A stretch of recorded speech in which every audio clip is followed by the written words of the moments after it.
Bonjour, je m'appelle Valérie Kempa et je suis ergothérapeute. Dans cette troisième capsule vidéo, je vous propose des idées pour varier les positions de travail avec les enfants.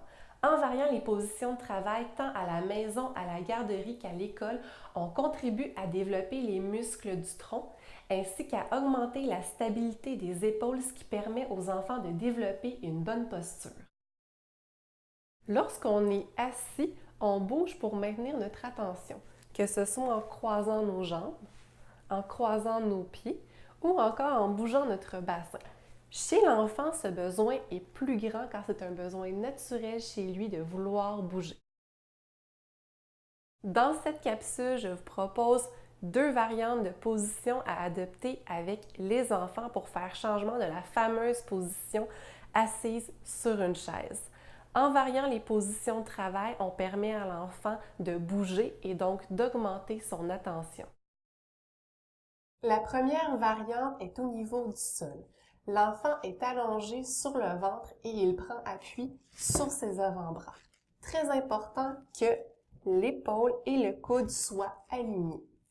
Si les avant-bras sont trop reculés, ça fait que les épaules sont surélevées, ce qui crée une tension dans le cou.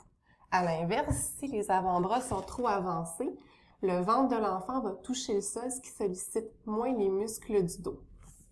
Cette position est très intéressante à adopter avec les enfants, que ce soit pour faire un coloriage, faire un casse-tête, jouer à un jeu de société ou encore pour lire un livre. La deuxième variante que je vous propose est également au niveau du sol. Cette fois-ci, l'enfant est allongé sur son dos et il prend appui sur ses avant-bras. Encore une fois, c'est très important que les épaules et les coudes soient alignés.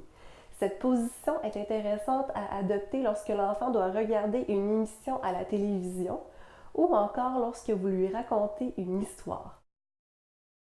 Étant donné que ces positions travaillent plusieurs groupes musculaires chez l'enfant, il est préférable de les adopter durant 2 minutes pour débuter, puis graduellement augmenter la durée selon l'endurance de l'enfant, étant donné que chaque enfant est unique.